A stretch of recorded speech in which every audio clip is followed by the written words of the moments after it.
Bharat cricket చరిత్రలో మరో చారిత్రక విజయం. ఛాంపియన్స్ ట్రోఫీని అంచనాలకు తగ్గట్టే టోర్నీ ఆరంభం నుంచి టైటిల్ ఫేవరెట్గా బరిలోకి దిగిన టీమిండియా అద్భుతంగా ఫైనల్లో న్యూజిలాండ్ని ఓడించి కైవసం చేసుకుంది. దాదాపు 25 ఏళ్ల రివెంజ్కి, ఆ ఓటమికి 2000 సంవత్సరంలో ఎదురైన ఓటమికి రివెంజ్ తీర్చుకుంది. రోహిత్ సేన ఏదైతే టోర్నమెంట్ ముందు నుంచి కూడా ఖచ్చితంగా ఈ టోర్నమెంట్లో మన వాళ్ళు గెలుస్తారు, టైటిల్ గెలిచే అవకాశాలు ఎక్కువగా ఇండియాకే ఉన్నాయి అనే మాట నిలబెట్టుకుంటూ ప్రతి మ్యాచ్లో కూడా కంప్లీట్ డామినేట్ చేసిన టీమిండియా ఫైనల్లో కూడా న్యూజిలాండ్ని చిత్తు చేసిందనే చెప్పుకోవాలి. సో ఫస్ట్ బౌలింగ్లో 251 పరుగులకే న్యూజిలాండ్ కట్టడి చేయడం, ముఖ్యంగా స్పిన్నర్లు ఒక అద్భుతమైన పెర్ఫార్మెన్స్ ఇచ్చారు. ఈ టోర్నీ ఆరంభం నుంచి కూడా ప్రతి మ్యాచ్లో టీమిండియా విజయాల్లో స్పిన్నర్లదే కీలోరు. ఎప్పుడు కూడా మనం ముందుగానే చాలామంది విమర్శలు చేశారు, 4 స్పిన్నర్లు అవసరమా, కానీ తుది జట్లో 4 స్పిన్నర్లు అంటే 2 స్పిన్ ఆల్రౌండర్లు, 2 మెయిన్ స్పిన్నర్లు. సో స్పిన్ అటాక్తోనే ప్రతి ప్రత్యర్థిని దెబ్బకొట్టింది టీమిండియా. దుబాయ్ పిచ్చు ఖచ్చితంగా ఎప్పుడు స్లో బౌలర్లకు అనుకూలిస్తుంది కాబట్టి దాన్ని బాగా అడ్వాంటేజ్గా తీసుకుని దాన్ని బాగా యూటిలైజ్ చేసుకుని స్పిన్ వ్యూహంతో ప్రత్యర్థులకి చెక్ పెట్టింది. సో ఫస్ట్ బంగ్లాదేశ్ మీద, తర్వాత పాకిస్తాన్ మీద, తర్వాత న్యూజిలాండ్ మీద, సెమీఫైనల్లో ఆస్ట్రేలియా మీద గెలిచి ఫైనల్లో న్యూజిలాండ్ని చిత్తు చేసింది. అంటే ఫైనల్ మ్యాచ్కి ముందు చాలా అంచనాలు ఉన్నాయి. న్యూజిలాండ్ తేలిగ్గా తీసుకునే పరిస్థితి లేదు, ఎందుకంటే మనకి ఐసీసీ టోర్నీల్లో మన మీద వాళ్ళ రికార్డు మెరుగ్గా ఉండటం, రీసెంట్గా వన్డే క్రికెట్లో వాళ్ళ ఫామ్ కూడా అద్భుతంగా ఉండడం. సో రీసెంట్గా ఛాంపియన్స్ ట్రోఫీ కంటే ముందు పాకిస్తాన్లో జరిగిన ట్రై సిరీస్ కూడా గెలుచుకుంది న్యూజిలాండ్. అలాగే వాళ్ళ సీనియర్ ప్లేయర్లు ఉన్నారు, ఎవరో కేన్ విలియమ్సన్ కానీ కొంతమంది ప్లేయర్లు, రచిన్ రవీంద్ర లాంటి ప్లేయర్లు, బౌలింగ్ అటాక్ కూడా బాగుంది. ఖచ్చితంగా టీమిండియాకి గట్టి పోటీనిస్తుంది. దానికి తగ్గట్టుగానే మ్యాచ్ కూడా చాలా వరకు ఆసక్తికరంగా సాగిందనే చెప్పాలి. ఫస్ట్ ఏదైతే రచిన్ రవీంద్ర ఇచ్చిన ఆరంభానికి ఒక 300+ స్కోర్ వస్తుంది అనుకుని చాలామంది అనుకున్నారు, కానీ కుల్దీప్ యాదవ్ మ్యాచ్ని కంప్లీట్గా టర్న్ చేశాడు. 3 వికెట్లు అంటే 18 పరుగుల తేడాలో 3 వికెట్లు ఏదైతే న్యూజిలాండ్ని మన బౌలర్లు కట్టడి చేయడం ద్వారా, రోహిత్ కెప్టెన్సీ తన మార్కు చూపించడం ద్వారా బౌలర్ని చాలా వ్యూహాత్మకంగా వెంటనే మార్పులు చేస్తూ కివీస్ని ఒత్తిడిలోకి నెట్టి ఒక విధంగా పైచేయి సాధించాడు. మధ్యలో బ్రేస్వెల్ కానీ మిగిలిన బ్యాటర్లు, కీలకమైన బ్యాటర్లు కాస్త ఇన్నింగ్స్ ఆడడంతో 250 వరకు వెళ్ళింది. సో చివరిలో అంటే 300 వరకు వెళ్తుంది అనుకున్న స్కోర్ని 251 పరుగులకే కట్టడి చేయడం ద్వారా మన వాళ్ళు ఒక విధంగా ఫస్ట్ హాఫ్ని బాగా సక్సెస్ఫుల్గా ఫినిష్ చేశారు. ఇక చేజింగ్లో కూడా రోహిత్ శర్మ ఏదైతే రీసెంట్గా ఈ టోర్నమెంట్లో ఇప్పటివరకు ఒక మంచి ఇన్నింగ్స్ ఆడిన రోహిత్ శర్మ ఫైనల్లో ఒక అద్భుతమైన ఇన్నింగ్స్ ఆడాడు.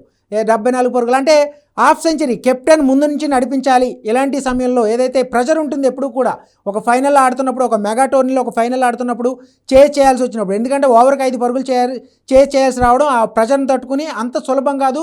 ప్రత్యర్థి బౌలింగ్ అటాక్ కూడా బాగుంది అన్న నేపథ్యంలో రోహిత్ శర్మ, గిల్ కూడా వచ్చిన ఆరంభం ఖచ్చితంగా 100 పైగా పార్ట్నర్షిప్ టీమిండియాకు ఒక మంచి బ్రేక్ త్రూ ఇచ్చింది. సో దాని తర్వాత అదే 120 రన్స్ తర్వాత వరుసగా 3 వికెట్లు కోల్పోవడంతో కాస్త ఇబ్బంది పడినప్పుడు కూడా మిడిల్ ఆర్డర్లో ఎప్పుడు ఈ టోర్నమెంట్ కాదు, దీనికి ముందు జరిగిన ఇంగ్లాండ్తో వన్డే సిరీస్లో కూడా అద్భుతమైన మిడిల్ ఆర్డర్లో కీలకమైన భాగస్వామ్యాలు నిర్మించాడు శ్రేయస్ అయ్యర్. మరోసారి ఇంపార్టెంట్ నాక్ ఆడాడు. సో అతను కీలక ఇన్నింగ్స్ ఆడడం, తర్వాత కేఎల్ రాహుల్ కానీ, అక్షర్ పటేల్ కానీ మనం చూసుకోవచ్చు. బౌలింగ్ ఆల్రౌండర్గా చాలామంది అనుకుంటూ ఉంటారు అక్షర్ పటేల్, కానీ ఈ టోర్నమెంట్లో బ్యాటింగ్ ఆల్రౌండర్గా చూస్తాం అక్షర్ పటేల్ని. తను కూడా ఒక మంచి పార్ట్నర్షిప్. కేఎల్ రాహుల్ కూడా ఒక మంచి ఇన్నింగ్స్ ఆడాడు. తర్వాత హార్దిక్ పాండ్యా కూడా చివరిలో అవుట్ అయినప్పుడు కూడా జడేజా ఏదైతే రిటైర్మెంట్ ముంగిట జడేజా కూడా ఒక విన్నింగ్ షాట్ కొట్టి సెలబ్రేట్ చేసుకున్నాడు. దాదాపు 25 ఏళ్ల తర్వాత ఎదురైతే వాళ్ళ న్యూజిలాండ్ చేతిలో మనకి 25 ఏళ్ల క్రితం ఎదురైన ఓటమికి రివెంజ్ ఇచ్చుకుంది. అలాగే 12 ఏళ్ల తర్వాత ఐసీసీ ఛాంపియన్స్ ట్రోఫీని టీమిండియా గెలుచుకుంది. ఒక విధంగా వరుసగా 2 ఏళ్ల పాటు, అంటే లాస్ట్ ఇయర్ మనం T20 వరల్డ్ కప్ గెలిచాం, ఇప్పుడు ఐసీసీ ఛాంపియన్స్ ట్రోఫీ గెలిచాం. అంటే 2023లో వన్డే వరల్డ్ కప్ దాదాపుగా గెలిచినంత పని చేసినప్పుడు కూడా మనకి ఆస్ట్రేలియా ఓడించింది. అది మిస్ అయినప్పుడు కూడా ఆ తర్వాత మన ఫామ్ T20లో బాగుంది, వన్డేలో కూడా కన్సిస్టెంట్గా ఇస్తూ ఉన్నారు.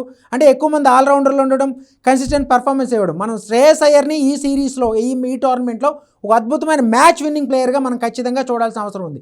దాదాపు 1 ఇయర్ బ్యాక్ శ్రేయస్ అయ్యర్ ఏమాత్రం టీంలో కూడా ప్లేస్లో లేడు, అతను కాంట్రాక్ట్ కూడా కోల్పోయాడు. అటువంటి శ్రేయస్ అయ్యర్ కంబ్యాక్ ఇచ్చిన విధానం కానీ, అలాగే కంప్లీట్గా స్పిన్నర్లు కూడా ఇచ్చిన ఏదైతే ఈ కంబ్యాక్ ఉందో, స్పిన్నర్లు కూడా వాళ్ళు ఈ టోర్నమెంట్ మొత్తం కూడా పూర్తిగా ప్రతి విజయంలో స్పిన్నర్లే కీ రోల్ ప్లే చేశారు. సో ఫైనల్లో కూడా ఆ వ్యూహం వర్కౌట్ అయింది.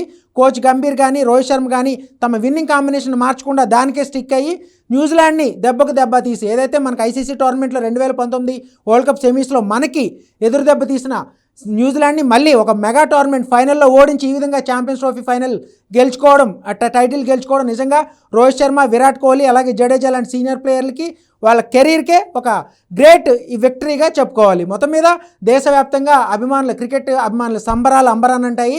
చాలా రోజులుగా ఎదురు చూస్తున్న విజయం కొత్త సంవత్సరంలో కూడా మనకి కంటిన్యూ కావడం ఒక విధంగా last year T20 world cup, ఇప్పుడు champions trophy title. Last year ఏదైతే ఆస్ట్రేలియాతో సిరీస్లో మన వాళ్ళు అంతగా పెర్ఫామ్ చేయలేకపోవడంతో వరల్డ్ టెస్ట్ ఛాంపియన్షిప్ ఖరారు సాధించలేకపోయారు. ఆ తర్వాత విమర్శలు వచ్చినాయి. కానీ వాటిని అన్నింటినీ అధిగమిస్తూ ఛాంపియన్స్ ట్రోఫీ టైటిల్ని గెలుచుకోవడం ద్వారా ఒక విధంగా ఇండియన్ ఫ్యాన్స్కి ఫుల్గా జోష్లో నింపారు టీమిండియా క్రికెట్ టీం.